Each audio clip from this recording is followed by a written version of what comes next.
가득히 나옵니다. 근데 그 중에서 특별히 또 다른 계시가 무엇이냐면은 교회 스스로가 자기의 모습을 볼 수가 없고 보기 힘든데 예수님께서 사랑하시는 교회를 늘 앞에 보시고 지켜보시고 또 그 교회를 지키시다가 그 교회에게 하신 말씀입니다. 그래서 교회는 우리 예수님의 말씀을 통해서 자신들의 신앙이 어떤 것을 알게 되었습니다. 실제적으로 그래서 2장 3장 요한계시록에 나오는 교회들은 자기 교회로 보내는 예수 그리스도의 편지를 받아들였습니다.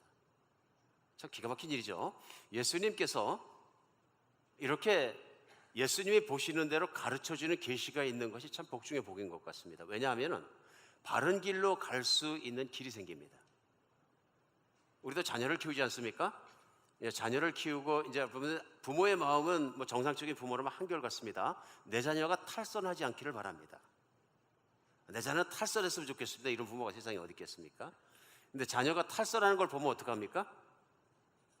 굉장히 가슴 아프죠. 자녀가 탈선할 때 대개 두 가지 있는 것 같습니다. 인생을 적당히 살아가도 된다는 속에 풀썩 목표 없이 주저몰라 앉으면 부모가 답답합니다. 그러니까 나는 공부할 필요도 없고 벌써 뭐 초등학교 억지로 다니고 중학교 때 드롭아웃 하기 시작하고 고등학교 가니까 공부 안 하고 그런 부모가 속으로 힘들어집니다. 왜 그렇습니까? 힘든 것 앞에 털썩 주저몰라 앉아버리기 때문에 그렇습니다. 성경 안에서는 7개 기도에서 주님께서 말씀하시면서 이것을 마치 핍박 앞에서 교회가 털썩 주저몰라 앉아버리는 것을 우리 경고하십니다.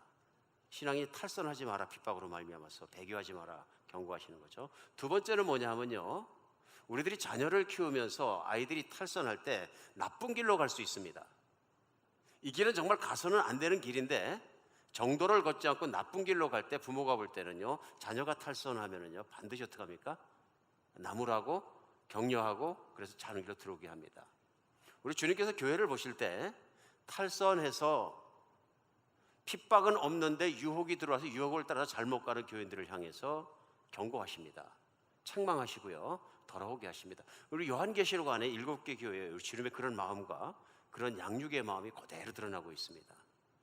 특별히 7개 교회 중에서 이번 주일은 저희가 버가모 교회에 대해서 말씀하신 2장 12절로 17절 말씀이 본문입니다. 왜 중요하다고 생각하냐면요, 특별히 핍박존에 우리가 있지 않습니다. 핍박받는 교회도 아니고요, 예배를 드렸다고 열심히 전도한다 그래가지고 핍박받지 않습니다. 특별히 미국이란 나라는 자유가 중요한 나라이고 신앙의 자유가 중요한 나라이기 때문에 핍박받지 않고요, 기독교가 가장 중심적으로 자리 잡은 나라이기 때문에 핍박받지, 떠나는 조국 한국도 마찬가지죠. 교회가 그런 문제로 핍박받지는 않습니다. 그래서 두 번째 더 큰 문제가 있습니다. 유혹의 문제입니다. 유혹은 교회를 탈선하게 합니다. 오늘 주님께서는 두 가지를 다 경고하시는데요, 핍박 앞에 있는 교회에게 핍박에 대해서도 권면하시는 말씀이 있고요, 오늘 특별히 유혹에 대해서 말씀하십니다. 유혹이 왔을 때 문제는 뭐냐면 교회 교인들이 탈선하게 되는 문제입니다. 오늘 본문 말씀이 오늘 1세기 교회 버가모 교회뿐만 아니라 우리의 교회를 우리가 클리어하게 볼 수 있는 주님의 편지를 받아들이는 것 같은 심령으로 우리가 정말 그 말씀을 이해하고 또 오늘의 교회를 보고 오늘의 우리 자신의 모습까지를 비춰볼 수 있는 그런 기회가 되었으면 좋겠습니다. 버가모 교회 보낸 주님의 편지가 그 내용이 첫 번째는 칭찬입니다. 그 말씀이 뭐냐면 13절에 내가 어디에 사는 것을 내가 아노니 거기는 사탄의 권자가 있는 데라 내가 내 이름을 굳게 잡아서 내 충성된 증인 안디바가 너희 가운데 사탄이 사는 곳에서 죽임을 당할 때도 나를 믿는 믿음을 저버리지 않았다 하고 칭찬하십니다. 근데 버가모라는 곳이 지금 터키 지역입니다만은 당시에 로마가 세계를 점령하고 있을 때는 소아시아라고 부르는 행정지역이었습니다. 그런데 이 지역의 가장 큰 도시가 버가모입니다. 이 버가모라는 것이 고도입니다. 옛날에 설립된 도시고요, 얼마나 중요하고 큰 도시였었는지 기원전 몇백 년 전부터 우리가 아는 유명한 전쟁이 일어납니다. 그래 그곳에서 전쟁이 일어나서 정말 왔다 갔다 할 정도로 정말 유명한 고전 도시이고요, 이 도시일 뿐만 아니라 로마 시대에도 이미 그 전때 있던 그리스의 시대에 이 도시가 그만큼 중요했던 도시입니다. 그래서 그리스의 알렉산더 대제부터 시작했던 지식의 보고가 세계 3군데 있었는데요, 그 중에 하나가 버가모입니다. 하나는 아프리카 북단에 있는 알렉산드리아인데요, 당시에 도서 장서가 도서관에 있는 책이 50만 권을 넘었다 이렇게 얘기합니다. 오늘날도 큰 책인데요, 그 당시에 지식을 모아서 책을 모아서 어마어마, 그러니까 오늘날 우리가 볼 수 있는 뭐 종이를 책으로 묶어서 종이에 한 책도 아니고 두루마리 마른 책이 50만 권이 얼마나 많겠습니까? 두 번째가 어디냐면 바로 버가모입니다. 20만 권이 있었다 그러는데요. 이때 당시에 책이라는 것이 막 첫 번째 나온 정말 아이폰이 나온 것처럼 새로 개발한 발명품 책이 뭐냐면 우리가 보는 종이처럼 이렇게 해가지고 묶은 책입니다. 잘라서. 그전에는 전부 두루마리였고요. 그러니까 두루마리를 찾으려면 굉장히 힘들겠죠. 버가모 지역에서 이렇게 넘기는 책이 나오기 시작했는데요. 근데 우리가 상상을 초월할 만큼 비쌌습니다. 100페이지짜리 책을 넘기는 책을 만들려고 그러면 요즘 돈으로 따지면 3,000달러에서 5,000달러가 들었습니다. 한 권만. 어마어마한 돈이죠. 20만 권이 있었다. 대단한 도시입니다. 그만큼 부자였습니다. 도시가. 양피지가 많이 나오는 곳이었고요. 우리가 잘 알고 있는 히포크라테스라는 의사가 거기에서 있었고 병원을 한 곳이라 의료 기술도 세계 최고로 발달됐던 곳이다. 오늘날도 의사가 되기 위해서는 히포크라테스의 선언을 하게 되는데요. 그만큼 지적으로 의료적으로 선진 문화와 선진 문명의 삶이 그 당시에 최고로 발달한 도시였다. 부자였고요. 거기에 나선 양모와 모든 것들로 말미암아 무역이 성행하는 곳이었고 그 지역에 있는 최고 부자의 큰 도시였기 때문에 굉장히 살기 좋은 곳이었다. 이런 얘기입니다. 물론 그리스의 지식이 발달한 것처럼 신전도 엄청 많았고요. 지금도 많은 유적지를 가지고 있다고 합니다. 오늘 그런데 하나님께서는 버가모 지역을 뭐라고 말씀하시냐면 사단의 권자가 있는 곳이다 말씀하십니다. 사탄의 권자가 있는 것이다. 우리가 생각할 때 사탄의 권자가 어디 있겠느냐? 그럼 많이 생각합니다. 아마 히말라야에 가면 산들이 있는데 그 산 중에 제일 높은 산이 어디 거기 있는 것 같다. 뭐 그럴 수 있겠죠. 근데 성경 말씀에 분명합니다. 세상의 한복판에 사단의 권자가 있습니다. 성경이 세상이라고 표현할 때 우리가 그 의미를 잘 생각해야 되는 것입니다. 성경이 말하는 세상은 거의 대부분이 하나님을 따르지 않고 하나님께 대적하고 인간의 욕심과 음욕과 타락한 욕망을 따라서 그것을 추구하는 사람들이 사단의 설득에 속아서 정말로 만들어가는 전제가 전부 다 세상입니다. 그러면 성경에서 말하는 세상이라는 것이 어디 있겠습니까? 세상에 사람들이 가장 많은 것, 가장 문화가 발전한 것, 가장 돈이 많은 것, 발전한 것입니다. 현재 같으면 어디 갔습니까? 사단의 권자가 있다 그러면 맞습니다. 미국이 대표적인 것입니다. 떠나온 대한민국도 대표적인 것이고요.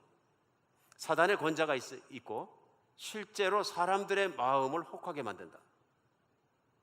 그래서 저기만 가면은 그저 내가 성공할 수 있고 욕망을 채울 수 있고 모든 것 있다. 그런 것에 무엇이 있느냐면요, 그런 인간들의 미친 듯이 뛰어가는 그런 삶의 뒤에 있는 사단의 모습이 권자가 있기 때문에 그렇다. 그런 말씀입니다. 그때 당시에 버가모라는 곳이 그렇게 큰 도시였고 성공한 도시였고 자식을 낳으면 버가모에서 정착하게 하고 공부하게 하고 살게 하는 것이 부모들의 꿈이 아니었겠습니까? 좋은 학교가 있고 좋은 도서관이 있고 선생들이 있고 철학 교수가 있고 꿈이었겠죠. 우리 금방 배경을 이해할 수 있습니다. 이런 시대에 신전도 많고 부자이고 사단의 권자가 있는 곳에 오늘 칭찬하시는 건 뭐냐면 내 이름을 굳게 잡아서 내 충성된 증인 안디바가 사탄이 사는 곳에 죽임을 순교를 당할 때에도 나를 믿는 믿음을 버리지 않았다고 칭찬하십니다. 핍박에 이긴 교회입니다. 근데 이 교회의 두 번째는 뭐냐면요, 문제가 있다고 말씀하십니다. 그러면서 14절부터는 그러나 내게 두어 가지 책망할 것이 있느니 거기 내게 발람의 교훈을 지키는 자들이 있다. 발람이 발락을 가르쳐 이스라엘 자손 앞에 걸림돌을 놓아 우상의 제물을 먹게 하였고 또 행음하게 하였느니라. 그러고 말씀하시면서 15절에 이와 같이 내게도 니골라 당의 교훈을 지키는 자들이 있다 하고 말씀하십니다. 이 교회의 문제가 뭐냐 하면 구약 성경의 발람의 교훈을 따라서 이스라엘 백성이 타락했던 것처럼 너희들 안에 니골라 당이 있는데 그 니골라 당의 교훈이 발람의 교훈과 거의 같다 그런 뜻입니다. 그런데 그 니골라 당의 가르침을 따라가는 자들이 있다. 거기에 교회가 물들어가고 있다 말씀하시는 것입니다. 그래서 그러므로 회개하라. 그러하지 않으면 내가 속히 가서 내 입의 검으로 그들과 싸우리라 말씀하십니다. 예수님께서 지금 직접 보내신 편지를 버가모 교회도 받아들였을 것입니다. 기가 막힌 얘기죠. 너희 안에 니골라 당의 교훈을 따르는 자가 있다 하고 말씀하시는 거예요. 오늘 이 말씀이 21세기를 살아가는 오늘 우리의 교회에게, 우리들에게도 주님의 말씀으로 들리는 역사가 있으면 좋겠습니다. 우리는 핍박은 받지 않습니다. 근데 다른 면에서는 니골라당의 교훈을 따라갈 수도 있고, 아니면은 오늘 설명하신 것처럼 구약의 발람의 교훈을 따라가는 신앙생활을 할 수도 있다는 것은 경계해야 될 일인 것 같습니다. 구약의 발람의 교훈이라는 게 무엇이냐면요, 이스라엘 백성이 출애굽해서 광야에 나와서 그 모진 고생을 다 하고 이제는 마지막으로 가나안 땅을 들어가기 전에 간 곳이 뭐냐면 시딤이라고 일컫는 곳을 들어갔는데, 그것이 모압이란 나라의 평지입니다. 지금 지명대로 생각하면 왼쪽에 요단강 서편에는 가나안 땅이 있고요, 오른쪽 동쪽에 있는 땅입니다. 그래서 이제 요단강만 건너가면 약속의 땅에 들어갈 수 있는 그런 위치까지 마지막으로 들어가서 점령해야 되는 곳이 시딤이란 땅인데, 그 땅을 들어갈 때 그 땅의 왕이었던 모압의 왕이었던 발락이란 자가 맞고 났습니다. 그런데 이 사람이 영적으로 일단은 저주하기를 원해서 당시에 지역 안에서 유명했던 선지자 중에서 발람이란 자에게 사신을 보냅니다. 그래서 많은 선물을 싸서 보내고요, 발람이란 자를 굉장히 높입니다. 당신은 당신이 말하고 예언한 것은 이루어지지 않은 것이 없다. 신통한 세계에서 가장 능력 있는 선지자요 예언가란 얘기입니다. 그러니까 두 가지를 부추기는 것이죠. 당신이 최고다. 두 번째는 선물을 많이 줍니다. 그 얘기는 뭐냐면요, 참 선지자는 남의 칭찬과 또 선물에 넘어가지 않고 물질욕에 넘어가지 않아야 되는데, 발람은 대표적으로 그걸 좋아하는 사람이었습니다. 그래서 넘어갑니다. 그래가지고 발람은 크신 하나님과 하나님의 백성을 저주해달라는 발락의 요청을 받고 이스라엘 백성의 행군을 잘 볼 수 있는 산에 올라가서 멋지게 저주를 하려고 딱 섰는데 하나님이 막아버리십니다. 반대로 자기가 원하지 않는 축복을 하게 됩니다. 힘들었겠죠? 그러고 내려와서 다시 도전을 하는데 또 실패를 합니다. 마지막까지 실패를 하자 발람과 발락이 헤어져서 다른 길을 갔다. 그래서 민수기 22장, 23장, 24장을 쭉 얘기를 합니다. 근데 그냥 간 것이 아니라 발람이라는 선지자가 발락이라는 왕에게 귀띔을 하나 딱 해주고 간 것 같습니다. 그 귀띔이 뭐냐 하면, 당신들의 여자를 보내서 이스라엘 사람들을 타락하게 하라. 전쟁하고 정면 승부하지 말고, 그렇게 하면 이 백성은 타락하게 되면 하나님의 백성이 아니라 하나님이 스스로 그들을 저주하게 될 것이다. 기가 막힌 얘기입니다. 그러자 발락이 성경에 보면 바알신을 섬기는 여사제들, 자기들이 섬겼던 바알신을 섬기는 신당에는 수백 명의 여사제들이 있었는데요, 이 사제들은 몸을 파는 창기들이었습니다. 요즘 시기로 얘기하면 그들의 일원은 이것입니다. 그 사제와 바알신과 같이 맞닿아 있기 때문에, 바알신의 기름 부심을 받았기 때문에 그런 뜻이죠. 누구든지 와서 바알신에게 제물을 드리고 제물을 드린 대가로 그 사제들하고 몸을 섞으면, 같이 자게 되면 바알신의 축복을 받게 된다. 이스라엘 남자들이 이 말을 듣고 광야에서 수많은 세월을 허접하게 살다가요, 멋지게 입고 향수 뿌리고 아름다운 여인들이 있는 신전에 가서 보니까 한순간에 눈이 확 돌아간 것입니다. 한 번만 그렇게 한 것이 아니라 너무 좋으니까 어떻게 했겠어요? 그 여인들을 잘 설득해서 자기 집까지 데려온 것입니다. 특별히 능력 있는 사람, 족장들, 이런 사람들이 더 앞서서 시작했고요, 하나님께서 그 이스라엘 백성을 분노하셔 치십니다. 여기까지 발락의 또 발람의 의도가 적중한 것입니다. 하나님이 스스로 그 백성을 치게 하고 하나님과 백성 사이를 이간시켜라. 이게 마귀입니다. 사단이 하는 일입니다. 성경 안에서 하나님께서 지독하게 미워하는 인간성이 있는데요, 바로 발람입니다. 하나님의 교회를 이간시키는 것을 가장 미워하십니다. 하나님과 성도의 사이를 갈라놓는 것입니다. 오늘 그런데 너희가 구약시대에 발람이 그러했던 것처럼 너희 교회 안에 니골라당의 교훈을 지키는 자가 있다. 똑같이. 이게 무슨 뜻이냐 하면요, 신약성경 사도행전을 보다 보면 7 집사를 볼 때 니골라라는 이름이 또한 나옵니다. 많은 초대 교보들이 그렇게 설명을 합니다. 이것이 뭐냐 하면은 니골라당의 교훈이라는 것은, 니골라라는 집사가 사도행전에 핍박이 다가왔을 때 은둔하며 살았다. 은둔하며 살면서 복음과 기독교의 교리를 가르쳤는데, 그다 가르칠 때 하나님이 살리시는 것은 영이기 때문에 거듭날 때는 영이 거듭난 것이 육신이 거듭나는 것이 아니다. 그러므로 한 번 거듭난 영은 절대로 더러워지지 않는다. 예수님을 믿는 한. 그러나 육신은 더러워질 수밖에 없다. 그렇기 때문에 세상을 살아가면서 육신이 짓는 죄는 더 이상 너의 영을 더럽게 하거나 너의 영을 힘들게 하지 못하고 하나님은 그 영을 반드시 살려주실 것이다. 반드시 구원해 주겠다 그러지 않았느냐. 그 교리를 세우고 앞세워서 그것을 가르칩니다. 이것이 교회들에 퍼지기 시작한 거예요. 결과는 뭐냐면요, 맘 놓고 죄 지는 교인들이 생긴 거예요. 내가 이 땅을 살아가면서 영은 이미 거듭나서 살고 구원은 잃어버리지 않기 때문에 육신으로 살아가는 육신이 범한 것과는 무관하다. 이것을 설득당하고 나니까 육신은 어떻게 사냐면 세상 사는 동안 내 욕망대로 살면 된다 이렇게 된 거예요. 탐욕은 탐욕대로, 음심은 음심대로, 가지고 있는 건 가지고 있는 대로 추구하고 살아도 구원과는 관계없다 하는 논리를 펴기 시작한 것이다. 발람의 교훈과 같습니다. 발람의 교훈은 뭡니까? 저들로 육신의 욕망을 따라가게 하라. 육신의 욕망을 따라가게 하면 하나님 말씀을 따라가지 않는다. 그리고 이 백성이 더러워진다. 그럼 반드시 죽는다는 것입니다.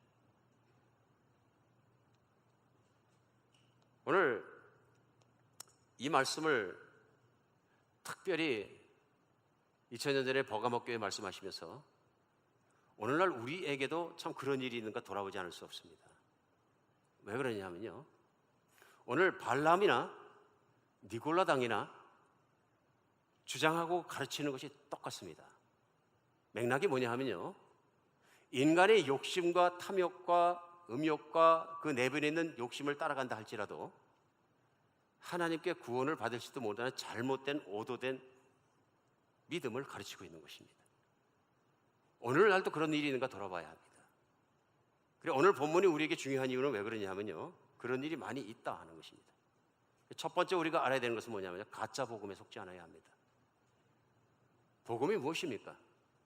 복음 쉽습니다. 좋은 소식입니다. Good news. 무엇이 좋은 뉴스입니까? 예수님이 이 땅에 나를 구원하러 오셨기 때문에 내가 구원돼서 예수님만 믿으면 천국 가고 미래가 열리고 아름답게 산다. 복음입니다. 근데 여기 문제가 있습니다. 무슨 문제냐 하면요, 진짜 복음은 그보다 더 중요한 의미를 가지고 있습니다. 예수님이 이 땅에 오셨기 때문에 나는 믿기만 하면 천국에 갑니다. 그것만 복음입니다. 그것만 전해서는 안 되는 게 이유가 무엇이냐면요, 성경에 나와 있는 진짜 철저한 복음, 좋은 소식이라는 건 뭐냐면요, 하나님과 원수되었고 죄인이고 하나님의 벌을 받을 수밖에 없는 인간이 정말 용서받는 길이 열렸다 하는 것입니다. 그러니까 복음의 시작과 구복의 가장 중요한 부분이 뭐냐면요, 이 세상을 살아가는 인간이 자신이 하나님 앞에 어떤 존재인가를 깨닫고 알게 되고 믿게 되는 것입니다. 이게 무슨 말씀이냐 하면은, 인간이 철저하게 자기의 죄에 대해서 깨닫지 못하는데 거듭나는 사람은 없다는 것입니다. 복음을 정리하면 뭡니까? 탐욕과 정욕에 물들어서 인생을 살아가는 것이 자기 뜻대로, 자기 욕심대로, 자기 영욕대로, 정욕대로, 자기 음욕대로 따라가 살아가면서 이기적이고 하나님을 그래서 경외하지도 따르지도 말씀을 생각하지도 않는 인간이 하나님 앞에서 그가 철저하게 죄인인 것을 깨닫고 하나님 앞에 분노의 대상인 걸 깨닫고 그 죄를 용서받고 그 길을 발견하고 그 길을 가는 것이 이게 복음인 거죠. 복음은 철저하게 죄에 대해서 어떻게 용서받았느냐 하는 것이 시작이고 중요한 것입니다. 그게 굿뉴스인 거죠.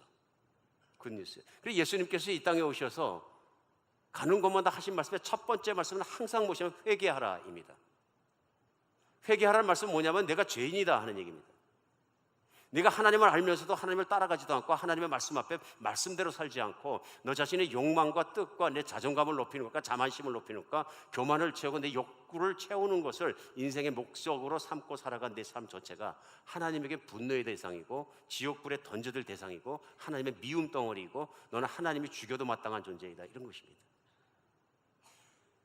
그 회개하라는 얘기는 이거를 깨닫고 그로부터 돌아서서 나를 따라라 것입니다. 예수님의 메시지는요. 왜냐하면 천국이 가까웠기 때문에. 언제요? 그 죄가 용서받고 해결될 수 있는 그것이 가까이 왔다 그러는 것이죠. 정확한 복음은 그것입니다. 이제는 너희가 그것을 깨닫고 나를 따라오면 내가 너희 죄를 위해 십자가에 못 박혀 죽고 피 흘려 죽고 그 피의 대가로 그 죽음의 대가로 너희 죄가 없어지게 될 것이고 하나님의 마음을 충족시키게 될 것이고 그래 하나님의 자녀가 될 수 있는 길이 열릴 것이다 하는 것이죠. 그래 복음에서 천국이 왔다라고 말씀하지 않고 천국이 가까웠느니라 하는 말씀은 예수님을 따라와서 그 길을 가다 보면 왜 십자가에 못 박히셨는지, 어떻게 용서를 받는지 그 길을 보게 될 것이고 믿게 될 것이고 알게 될 것이다. 정말 중요한 일입니다. 정말 중요한 일. 그리고 예수님께서 요한복음 16장에 보면 제자들을 가지고 성령이 오실 것인데, 성령이 오셔서 하시는 일에 가장 중요한 일을 한 줄에 요약해서 딱 말씀하셨어요. 요한복음 16장 18절에요. 그가 와서 죄에 대하여 의에 대하여 심판에 대하여 세상을 책망하시리라. 성령이 하시는 일이에요. 내가 천국에 올라가고 아버지께 구하면 성령이 오시겠는데, 그 성령이 하시는 일이 뭐냐면 세상 사람들을 죄에 대해서 꾸짖으시라. 그러니까 성령이 하시는 가장 중요한 일이 뭐냐면 제일 먼저 죄를 생각나고 하나님 앞에 내가 얼마나 더러운 존재인지, 사랑받을 수 없는 존재인지, 버림받는 것뿐만 아니라 지옥에 들어갈 수 없는 더러운 존재라는 걸 깨닫게 할 수 있도록 꾸짖는다. 책망하신다. 꾸짖는 거죠. 리뷰하시는 거죠. 꾸짖으시는 그 이유가 뭐냐면 하나님 아버지의 의에 대해서 전해주실 것이다. 하나님이 얼마나 거룩하신 분인지, 선하신 분인지, 죄가 없는 분이신지, 또 그 죄를 미워하시는 분이신지를 깨닫게 하나님의 의를 전해주시면 죄인인 게 드러나고 죄들이 드러날 것이다. 성령이 하신 진리의 영이라, 그분은 타협 없는 진리를 선포케 하실 것이라. 그래서 마지막에 뭐냐면, 그래서 회개하지 않는 자들이 겪어야 될 심판에 대해서 깨닫게 하실 것이다. 전체적으로 오늘날 21세기 교인들이 안 좋아하는 내용입니다. 쉽게 생각하면 성령의 동역자인, 먼저 예수님을 믿고 말씀의 사역자가 되고 선포자가 되고 설교자가 된 사람들이 첫 번째 알아야 되는 건 성령의 동역자이기 때문에 죄에 대하여 의에 대하여 심판에 대하여서 바르게 전해야 하는 의무가 있다. 근데 문제는 현대교회에서 이런 메시지를 듣기가 힘들어졌다는 데 있습니다. 세상을 책망하거나 죄인을 책망하거나 지옥을 얘기하거나 그런 것에 대해서 듣기 힘들어졌다는 데 문제가 있습니다. 예수님은 가시는 곳마다 제자들도 그렇고 회개하라가 먼저인데요. 회개하라. 성령님께서 하시는 일도 그것입니다. 그러니까 그가 성령의 사역자냐, 성령이 아닌 사역자냐, 육신의 사역자냐, 심지어는 마귀의 사역자냐 하는 것을 우리가 확고하게 알 수 있는 기준이 무엇이냐면 성령이 하시는 일입니다. 말씀 속에. 성령은 세상 사람들의 죄를 깨닫게 하고 무릎 꿇게 하시고, 그리고 의의 길로 돌이키게 하는 일을 하시는 분이십니다. 어느 큰 교회, 미국의 유명한 목사님이, 아마 미국에서 세계에서 제일 유명한 목사님 중에 한 분일 것입니다. 설교도 논리적으로 하시고 클리어하게 하시는 분인데,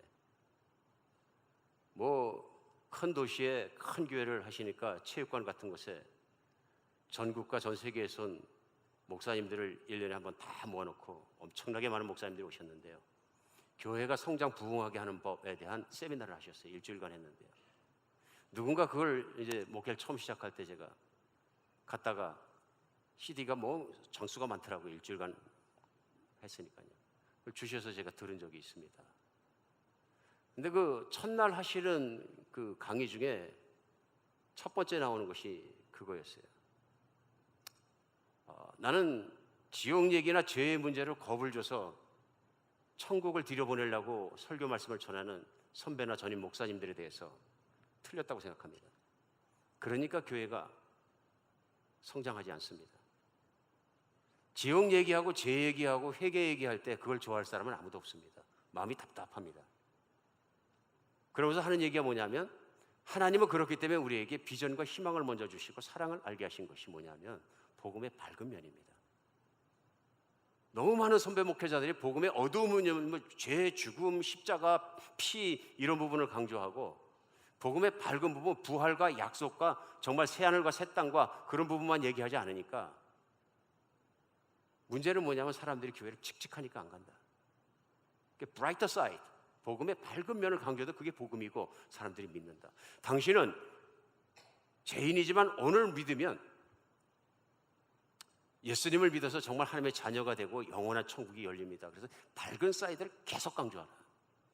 그러면 그 빛을 보고 사람들이 몰려든다. 여러분, 기가 막힌 게 여기 빠져 있습니다. 무슨 얘기입니까? 예수님의 말씀과 가르침과 반대로 가르치는 것입니다. 예수님 가시는 곳마다 회개하라, 너희가 죄인이라. 왜냐하면 복음은 거기서부터 시작되는 것은 그것이 복음입니다. 복음은 죄인이 용서받을 수 있는 길도 없고 자격도 없는데 하나님께서 스스로 그 아들을 보내서 용서받는 길을 만들어 주시고 그것을 믿기만 하면 그 죄를 용서해 주는 그 길을 주신 것이 복음의 시작입니다. 그러면 성령께서 하시는 첫 번째 일은 인간이 살아가다가 내가 철저하게 죄인인 것을 자각하고 그 무게를 느끼고 하나님 앞에 털썩 무릎 꿇는 데 있습니다. 그때 일어나는 게 뭡니까? 나는 죽을 수밖에 없는 죄인입니다. 난 더러운 인간입니다. 하나님이 나를 살려둘 수 없는 더러운 인간인 것을 오늘 내가 느낍니다. 그게 성령 받은 것입니다. 그런 사람에게 느껴지는 것이 뭐냐 하면요, 나는 더 이상은 인생을 이렇게 살지 않겠습니다. 과거의 제 삶을 내가 보기에도 더럽고 추악합니다. 주여 나를 죽여주시옵소서, 나를 정말 죽여주시옵소서 하는 죄에 대한 자책과 자각과 그 돌아섬이 먼저인 거죠. 그러고 십자가를 바라보면 나를 위해서 죽으신 예수님, 나를 위해 박신 예수님이 너무 감사하고 그 예수를 붙잡고 그 예수님이 주님이 되었기 때문에 나는 죽고 예수님만 사는 것이 가능해지는 것이죠. 거듭나는 것이라는 것은 내가 과거에 살아왔던 길과 모든 걸 보면서 내가 살아온 모든 내 존재에 대해서 철저하게 실망하고 철저하게 미워하고 철저하게 돌아서서 예수님을 정말로 그렇게 붙잡는 것이죠. 그런 상태를 사도 바울은 갈라디아서 2장 20절에서 그렇게 표현하는 겁니다. 내가 그리스도와 함께 십자가에 못 박혔나니 그런즉 이제는 내가 사는 것이 아니라 내 안에 그리스도께서 사시는 것이라. 십자가에 예수님께 못 박혔다는 것은 과거에 살아왔던 내가, 나의 옛사람이 욕망을 따라 살았던 것이, 탐욕을 따라 살았는데 음란함을 따라 살았던 것이 내가 예수님께 죽었다 하는 것입니다. 그러면서 계속되는 말씀은 이제 내가 육체 가운데 사는 것은 나를 사랑하사 나를 위하여 자기를 버리신, 자기 자신을 버리신 하나님의 아들을 믿는 믿음 가운데 사는 것이라. 이제는 내가 죽었기 때문에 내 뜻대로 살지 않고 예수님의 뜻대로만 산다 하는 것입니다. 과거에는 내가 내 욕망과 내 뜻과 내 비전과 내 소망과 내 모든 걸 따라서 내가 나를 위해 사는 나 이기적인 존재였었는데, 교만한 존재였었는데, 내가 세상의 임금인 줄 알았는데, 이제 그 길 버리고 내가 죽었기 때문에 더 이상은 예수님만 바라보고 내 안에 계신 예수님이 정말 뜻하고 말씀하신 대로 내가 산다 하는 것이 구원입니다. 그리고 이제는 예수님 뜻대로 살 수 있는 능력을 성령이 주시는 거죠. 러시아 작가 도스토옙스키가 이런 말을 했습니다. 사람이 하나님이 안 계신다고 믿으면 못할 짓이 없다. 맞습니까? 자기 욕망을 채워진다고 생각하면 못할 짓이 없다. 오늘날 세계에 일어난 일들이 그런 것입니다. 그러나 진짜 하나님의 사람은 뭐라고 표현하면 사도 바울이 갈라디아서 5장 24절에 그리스도 예수의 사람들은 육체와 함께 그 정욕과 탐심을 십자가에 못 박았느니라. 그런데 오늘날 발람과 니골라당의 교훈을 따라서 복음을 전할 때 가짜 복음을 전할 수 있다. 그것이 뭐냐 하면요, 철저하게 회개하지 않아도, 철저하게 옛사람으로 돌아서지 않아도, 철저하게 믿지 않아도 예수님 믿고 정말로 천국 갈 수 있습니다. 이렇게 가르치거나 그런 태도로 사람을 양육하는 문제입니다. 되게 많은 경우에 많은 교인들이 신앙생활을 그렇게 배우는 것 같습니다. 친구나 가족들이 가자 그러니까 교회를 갑니다. 앉아서 듣다니까 착하게 살자는 얘기니까 뭐 별로 나쁘지 않습니다. 그리고 때때로 들리는 것 보니까 믿고 기도하면 뭐가 이루어지고 도와주시고 한다니까 나쁘지 않습니다. 내가 들어보니까 해롭지 않습니다. 그래서 자꾸 1년 다니고 2년 다니다 보니까 또 뭐 세례 받으라고 해서 그것도 뭐 인정하면 되니까 인정해도 내가 받는 복에 비하면 잠시 인정하는 것도 뭐 그렇게 어려운 일이 아닙니다. 그냥 따라갑니다. 동의합니다. 조금 더 지내니까 무슨 서리 집사를 받으라 그래서 집사를 받습니다. 사람들이 집사님 하고 부르고 교회 일도 하고 찬양도 하고 별일 다 합니다. 그러니까 제법 세월이 지나가니까 미금도 괜찮은 것 같아 보입니다. 10년, 20년이 좀 지나가 세월이 쌓이니까 뭐 직분도 붙고 안수 집사하고 장로도 하고 심지어는 목사도 할 수 있습니다. 여기 뭐가 빠졌습니까? 철저한 회개가 빠져 있으면 그리스도인이 참된 그리스도인이 안 된 상태에서 계속 신앙생활을 얼마든지 할 수 있다는 얘기입니다. 이 사람의 특징은 뭐냐면요, 하나님 말씀대로 살 능력이 없는 것입니다. 직분도 있고 교회 모습도 있고 신앙생활의 모습도 있고 성실한 모습도 있고 심지어는 교회를 섬기는 모습도 있는데 문제가 뭐냐면요, 경건의 모습은 모양은 있으나 경건의 능력이 없는 겁니다. 사도 바울은 디모데에게 말할 때 내가 이런 자들에게서 돌아서라. 교회 안에 있는 사람들을 얘기합니다. 이런 자들에게서 돌아서라. 그렇게 살지 말아라 하는 얘기입니다. 경건의 능력이란 건 뭐냐면 예수 그리스도의 말씀대로 살아갈 수 있는 능력을 말합니다. 경건은 거룩해 보이는 겉모습이 아니고요, 직분도 아니고요, 어떤 사람들이 볼 때 저 사람은 진짜 선해 보여, 선해, 뭐 이런 얘기도 아니고요. 경건은 하나님 말씀대로 사라지는 능력입니다. 그러다 보니까 뭐가 문제가 되냐면요, 삶은 엉터리예요. 교회에서 비치는 모습하고 내 삶에 들어가면 엉터리일 수밖에 없는 게 뭐냐면 내 욕망이 자제된 적이 없기 때문에, 지독하게 나를 자신을 미워해 본 적이 없기 때문에 여전히 음란하고 여전히 바람도 피고 여전히 또 탐욕스러워서 세상에서 내가 탐욕스럽게 모든 것을 좋아하면서 그것을 추구하며 살아가요. 근데 교회 와도 아무도 아무 말도 하지 않습니다. 이게 가짜 복음 속에 양육된 잘못된 신앙의 모습입니다. 문제는 뭐냐면 인간이 철저하게 거듭나지 않고서는, 인간이 철저하게 자기 자신의 옛사람을 미워하지 않고서는, 회개하지 않고서는 새로운 생명 가운데 못 들어간다는 데 있습니다. 가짜 복음은 그것을 바이패스하는 것입니다. 이거 복음이 아닙니다. 종교인을 만들고 인간을 힘들게 만드는 것입니다. 오늘도 우리는 경계하고 정말 알아야 되는 것이 뭐냐면요, 나는 정말로 내 과거의 삶에서 회개하고 나는 하나님 앞에 엎드리고 하나님 앞에 정말 다 새 사람이 되고 그러기 위해서 하나님께 회개하고 죽게 나간 적이 있느냐 하는 것입니다. 아무리 많은 관을 내가 썼어도, 아무리 많은 교회의 어떤 옷을 입었어도 내가 그런 사람이 아니면 난 여전히 육신적인 사람이고 하나님의 분노의 대상이라는 거죠. 진짜로 회개했으면 하나님의 뜻을 따라 살지 않던 과거를 너무너무 미워하고 내가 그 죄로부터 떠난다 그런 얘기죠. 가짜 복음을 따라가지 않으시기 바랍니다. 이게 발람의 교훈이고 이게 니골라당의 교훈입니다. 적당히 믿고도 교회 생활을 할 수 있다. 천국도 갈 수 있고. 오늘 현대교회에 그런 게 너무나 많습니다. 왜 그렇습니까? 교회를 키우는 데만 정신이 없고 한참된 복음과 예수 그리스도의 사명감에서 주님 앞에 섰을 때의 책명과 꾸짖음과 정말 그것에 내가 그 눈동자가 두렵지 않은 사람이 있다면, 자기가 키우고 성공하고 싶은 자기의 신분 상승, 자기의 만족, 자신감, 자만심, 그런 것들을 위해서 교회를 하게 될 때 교회는 헛된 메시지가 계속 나가는 겁니다. 오늘 버가모 교회에서 배우면서 두 번째 저희가 배워야 되는 것은요, 가짜 복음에 속지 마십시오. 두 번째는 탐욕의 복음을 따라가지 마십시오.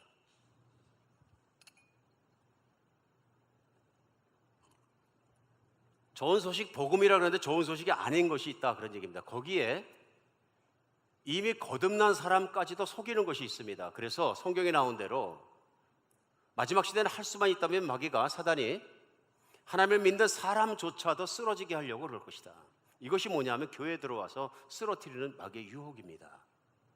오늘 버가모 교회도 그런 것이 있는 거죠. 너에게 발람의 교훈을 지키는 자가 있고 니골라당의 교훈을 지키는 자가 있다. 그럼 교회를 안 다니는 것이 아니라요, 교회를 다니는데 여전히 세상과 타협한 자들이 있다, 이런 얘기입니다.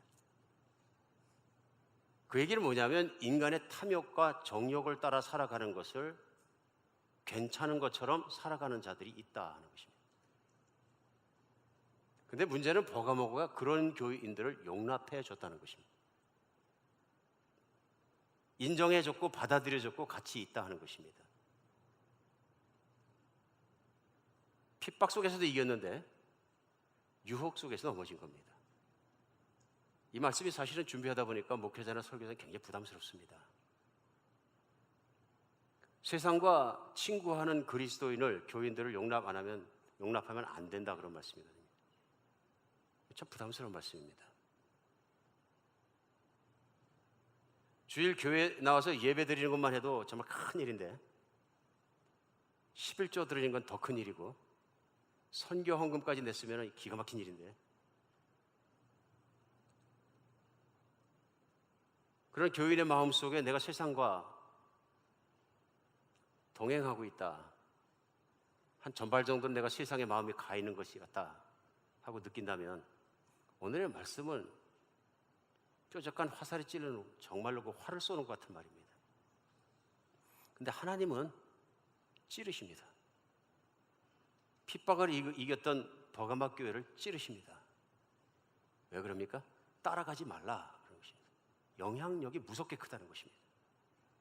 발람의 교훈을 따라서 족장들이 타락해서 살아가는 것을 방치했더라면 이스라엘 전체가 다 방탕하게 될 것입니다.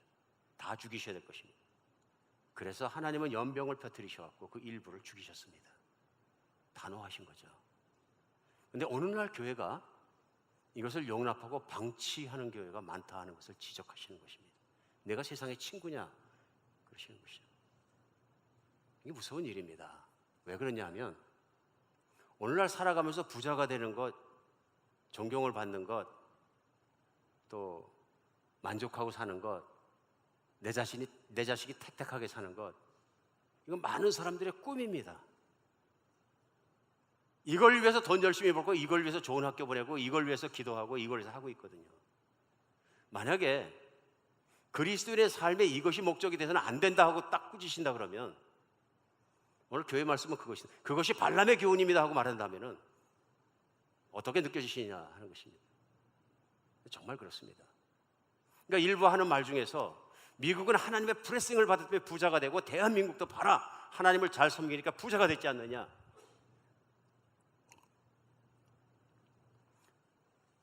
이 논리 뒤에 숨겨져 있는 무서운 기복사상이 있습니다. 부자가 되었다는 것이 하나님의 역사를 꼭 뜻하지는 않습니다. 성경에 보면은 세상이, 성경에 뭐라고 말씀해요? 요한일서 말씀에 세상이나 세상에 있는 것을 사랑하지 마라. 세상을 사랑하면 아버지의 사랑이 내 안에 있지 아니하니라.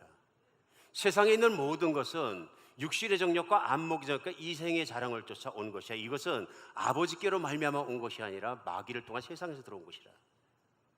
그럼 세상의 부자가 되는 것이 아버지가 꼭 부자를 만들어서 부자가 되는 것입니까? 아니면은 마귀와 세상에 있는 사람들이 부자가 되도록 추구해서도 부자가 되는 것입니까? 질문 바꾸겠습니다. 예수를 믿는데도 지독하게 가난한 나라가 있습니까? 아프리카에 가면 많습니다. 기근에 죽습니다. 그럼 그 나라는 예수님을 잘 못 믿어서 그런 겁니까?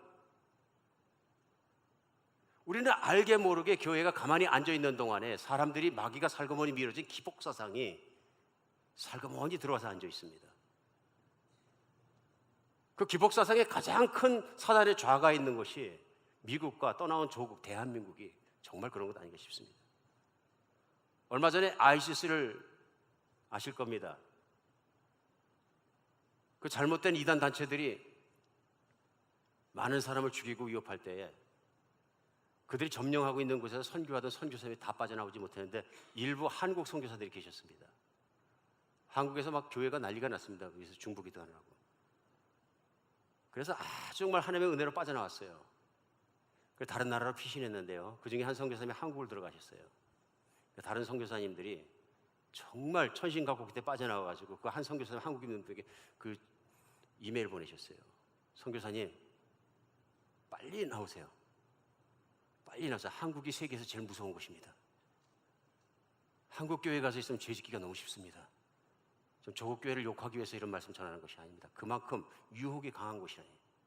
성공주의가, 세속주의가, 세속이 강한 곳이라 순수한 신앙을 가지고 목숨 바쳐 순교하는 마음으로 선교하는 선교사에게는 가장 힘든 곳이다. 타협하고 싶고 주저물러 앉고 싶고 누리고 싶고 편안해지고 싶고 그것이 너무 강한 곳이라.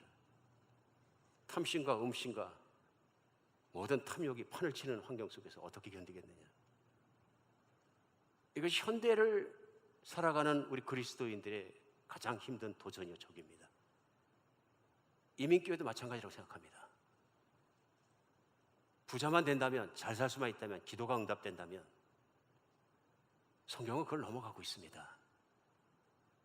성경을 말씀하실 때 내가 정말로 죄의 문제가 해결받고 하나님의 자녀가 되었으면 오늘 지구를 떠나도 섭섭하지 않다고 말씀하시는 겁니다. 오늘 내가 모든 걸 놓고 지구를 떠나서 주님 앞에 갈지도 그걸 기뻐한다고 말씀하시는 거예요. 내가 세상에는 더 갖고 싶은 것도 없고 이루고 싶은 것도 없고 더 붙잡고 싶은 것도 없고 그것이 하나님을 알고 그분의 구원을 붙잡고 하나님의 사랑 안에 들어가면 그렇다는 것입니다. 이것이 복음이거든요. 미래에 내가 그런 상태가 이루어질 것이 아니라 오늘 예수님을 믿었을 때, 오늘 내가 예수님을 굳건히 붙잡았을 때는 내 안에 그 큰 만족과 모든 것이 오기 때문에 주님이 나의 주인이 되시고 나의 모든 것 되시면 주님을 생각만 하고 바라만 보아도 내가 가난할지라도 자식이 잘 못 갈지라도 그때 너무 좋다 그러니 주께서 하시고 주께서 미래를 약속해 주셨기 때문에 믿으십니까? 이게 복음이거든요. 근데 가짜 복음을 기복사상을 막 집어넣어주면서 하는 그 이유는 간단합니다. 교회를 키우려고 그러는 것 아닙니까? 세속의 사상과 세상에 있는 성공에 관한 관점이 그대로 교회 안에 들어왔기 때문에 그런 모습이 가능해지는 것이죠. 버가모에 들어와 있었습니다. 2000년 전에 버가모에 들어와 있던 사상입니다. 이게 니골라당의 교훈이고요. 세상에 있는 동안 내가 세상에 즐길 것은 즐기고 또 하나님은 하나님대로 영원히 구원받는 것도 즐길 수 있다. 왜 팍팍한 길을 따라가려고 하느냐 하고 얘기하는 것입니다. 성경은요, 부자가 되려는 사람에게 무서운 말씀을 하십니다. 부자가 부하려 하는 자들은 다 어떻다고요? 예, 하나님 앞에 저주를 받은 것처럼 자신의 모든 것이 아픔이 찔러서 그 인생을 고민하게 만들었다고 얘기해요. 오늘 메시지가 힘듭니다, 사실은. 그럼 부자가 안 되면 세상에 어떻게 삽니까? 부자가 돼도 괜찮습니다. 부자가 목표여서도 안 되고 부자가 돼서 부를 갖다 나만 위해서 쓰면 그게 저주가 됩니다. 살을 태웁니다. 주님 앞에 섰을 때요. 부자가 돼서 하나님의 복 받는 부자가 되는 건 바늘구멍을 뚫고 잘 때는 돈을 잘 관리할 수 있어야 됩니다. 내 것이 아니기 때문에 하나님께 드리고 5달란트를 받은 자처럼 내가 정말 사는 것은 검소하게 타이트하게 이렇게 살지라도 내가 그 돈을 가지고 하나님을 하고 투자하고 그 나라를 이루고 복음을 전하는 것은 후하게 쓰는 사람이 되어야 합니다. 무슨 얘기냐면 돈으로부터 욕심으로부터 부자가 되면 욕심으로부터 자유로워야 된다는 거예요. 우리는 왜 부자가 되냐? 남보다 번듯이 잘 사고 남보다 누리고 남이 부럽고 남 부럽게 살려고 그런 건 아닙니까? 그렇다 그러면 나는 교회를 다닐지라도 발람의 사상에 물들어버린 것이고 기복사상에 물들어버린 것이다. 1970년대와 30년대 기복신앙의 원조라고 얘기하는 목사가 있습니다. 짐 베이커라는 목사입니다. 얼마나 영향력이 컸는지요. 전 세계에서 제일 유명한 목사가 됐어요.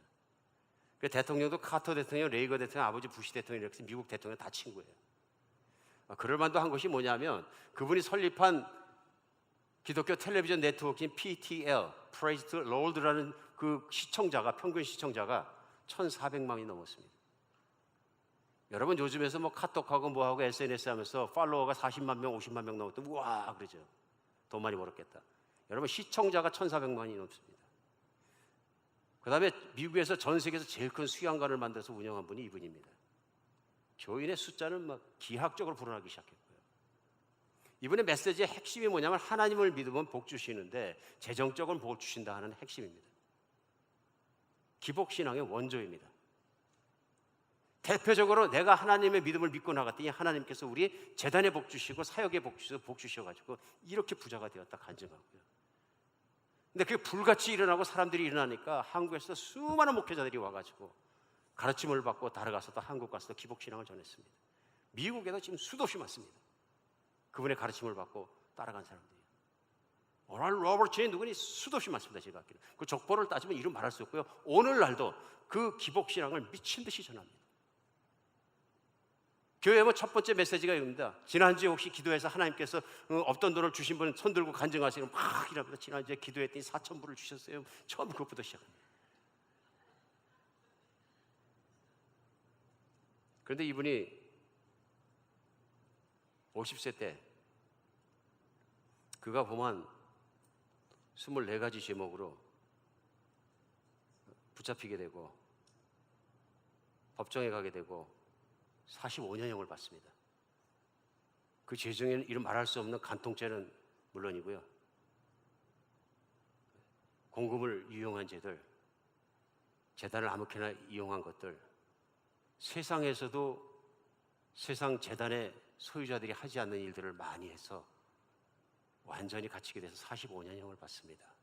감옥에서 그분이 책을 씁니다. I was wrong. 내가 틀렸다.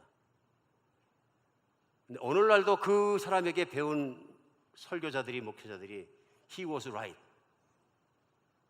하고 기복신앙을 전합니다. 니골라당의 교훈은 이렇게 무서운 것입니다.